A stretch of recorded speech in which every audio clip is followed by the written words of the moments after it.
Hey everybody, Jason Burmis here, and what I'm going to show you right now is a clip of my interview with Clay Clark, which has about another 20 minutes or so over at the Rockfin. And there are just certain things we can't talk about on this platform anymore.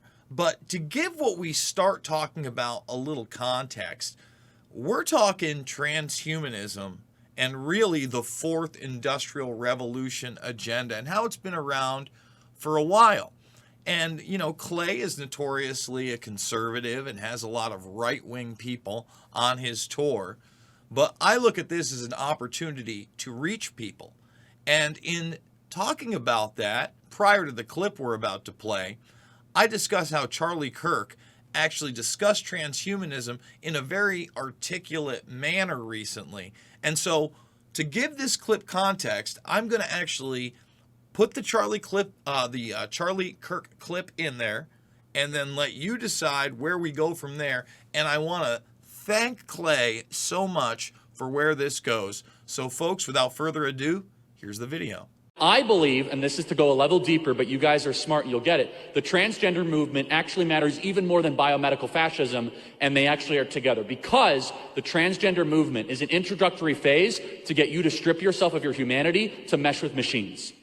It's called transhumanism.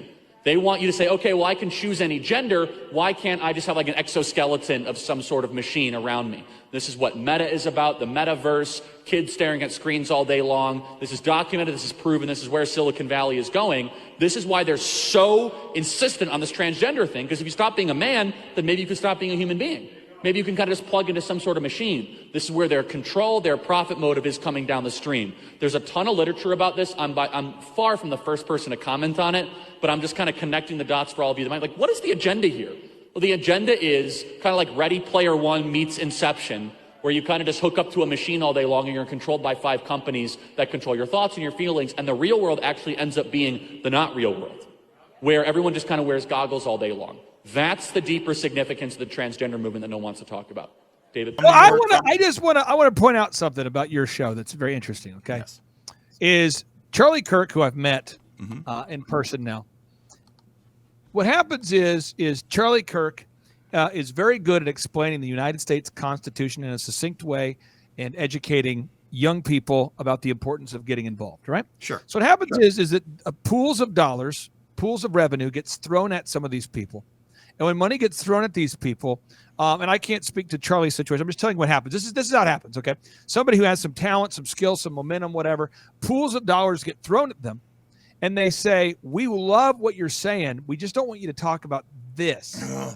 And You that's can why, talk about listen, this, you can't but take not the golden this. handcuffs, brother.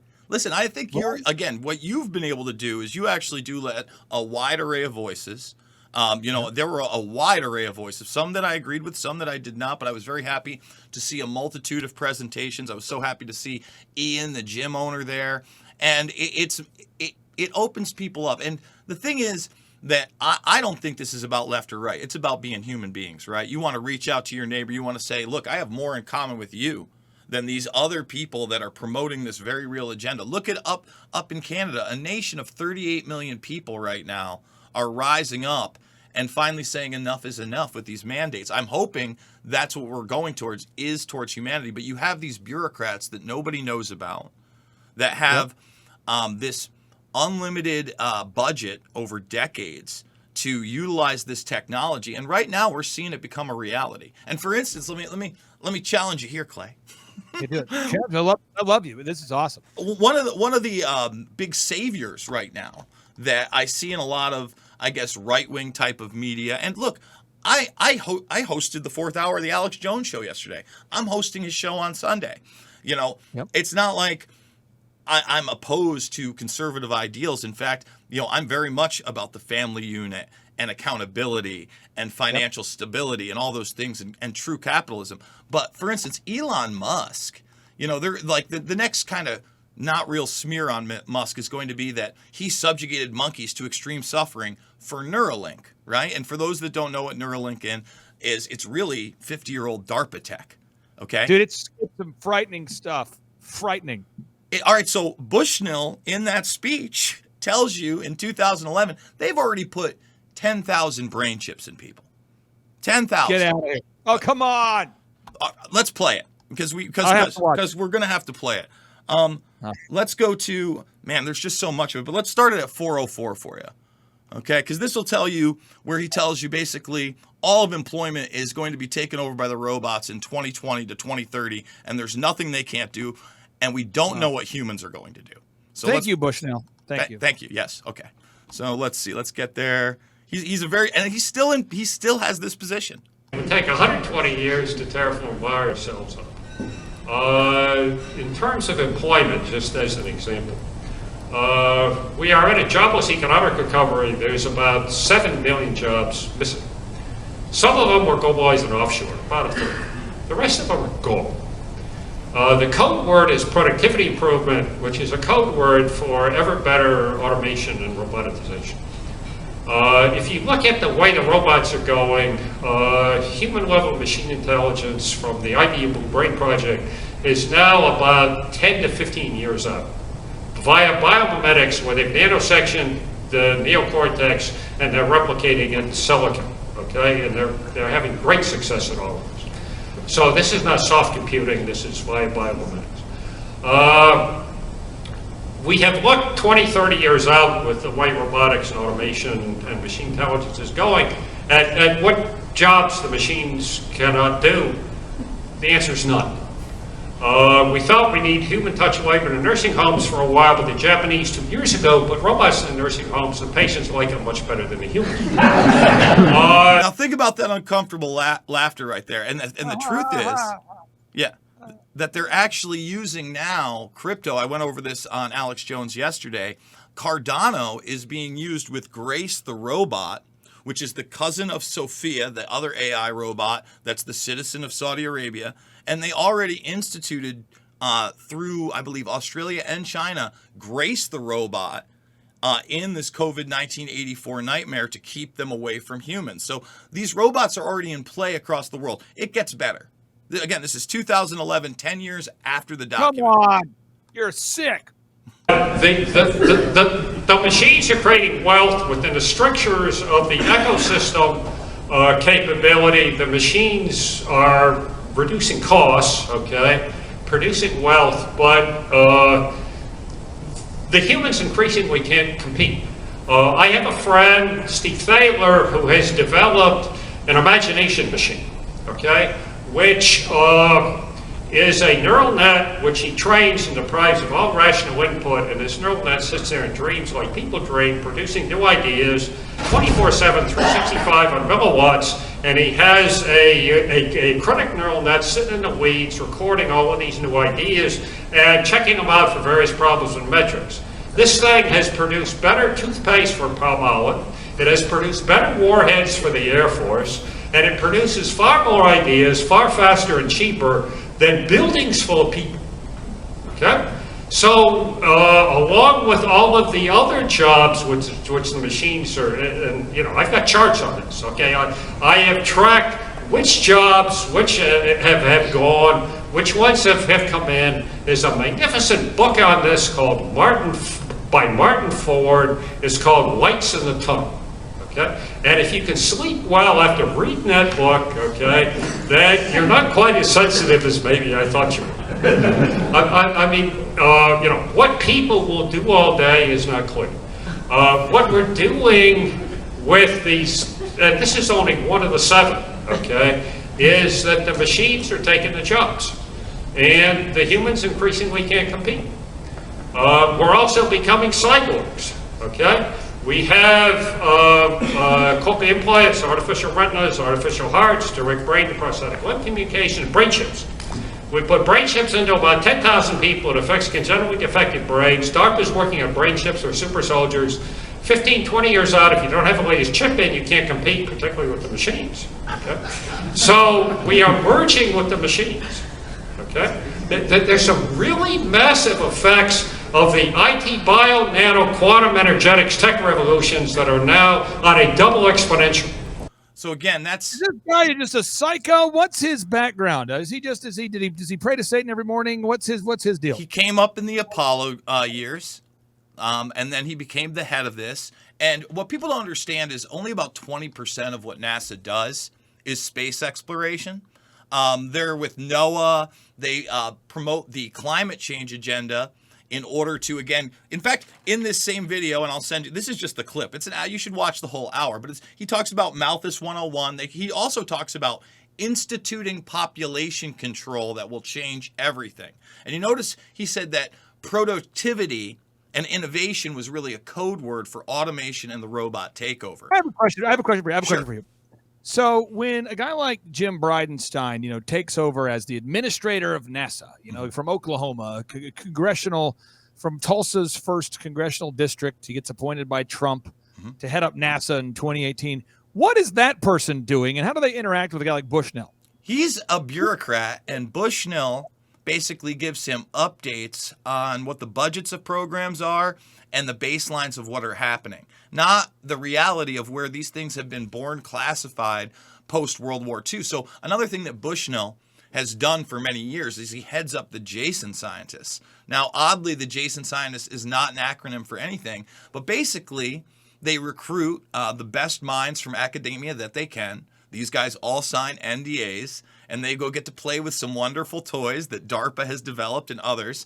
And they kind of have a powwow once a year. And you could actually watch, there's one video of Bushnell interacting with the Jason Scientists. I went as deep as I could on this guy because I was just great.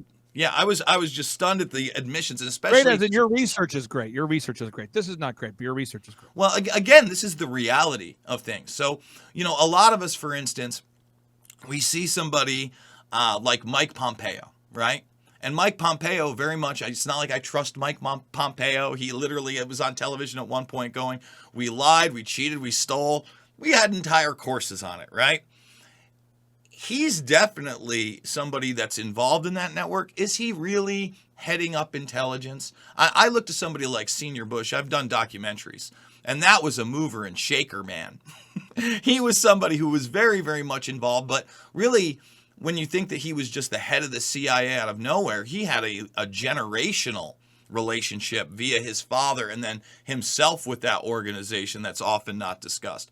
So, these networks, I would say, they rely on hyper nepotism, and as well as the compartmentalization that they kind of perfected via World War II and the Manhattan Project.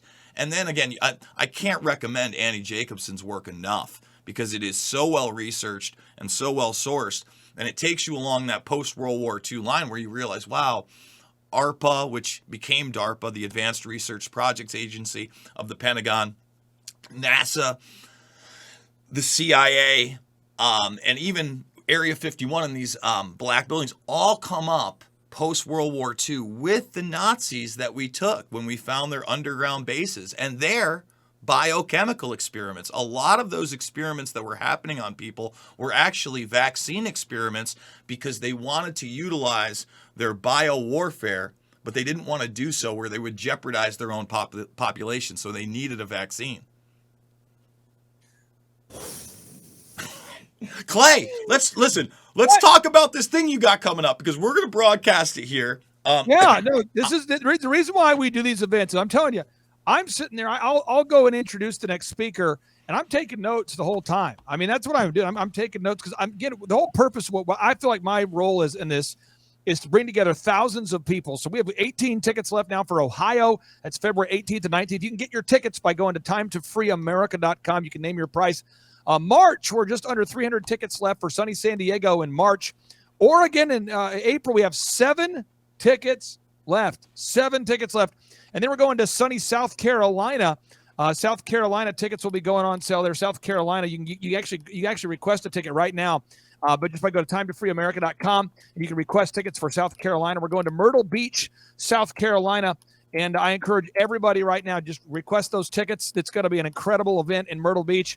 And we're going to be bringing in a lot of sheriffs. So if you're listening to today's show and you know of a sheriff, please invite your sheriff to these events because Sheriff Mack and I are working together to bring in America's sheriffs to fight against these unconstitutional mandates and things that are being the federal government imposing upon our sovereign states. So again, if you know a sheriff, please reach out to your sheriff and invite them to attend the Reawaken America tour in Myrtle Beach, South Carolina. It's May 13th and 14th. So I'm so glad you brought up Richard Mack, because one of the things that made me grin literally ear to ear is that while he was presenting, he presents the video I did from 2012 in the airport with Stan Lennick, the sheriff, and my basically me and my girlfriend at the time had gone there to protest the body scanners, and it just shows that, you can put that out there. And I haven't talked to Richard Mack in probably a decade. I used to have him on my show,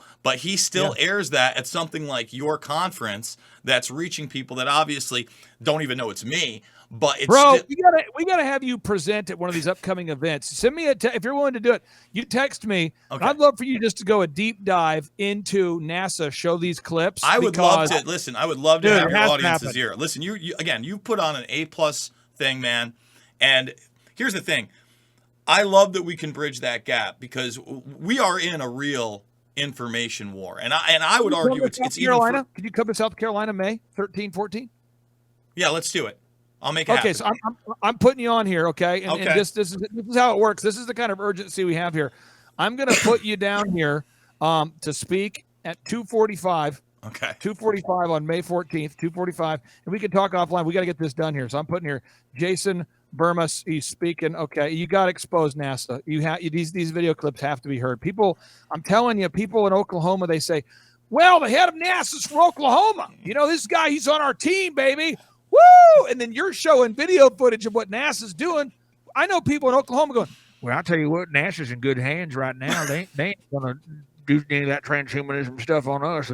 Or we got an Oklahoman up there in NASA." And you're saying, Brodinis, Brosifs, Brochachos, everybody wake up. Brosif, wake up. I cannot speak highly enough about your research. Everybody needs to see it. So there it is, May 14th, 2:45, Saturday, Myrtle Beach. It's going to be awesome.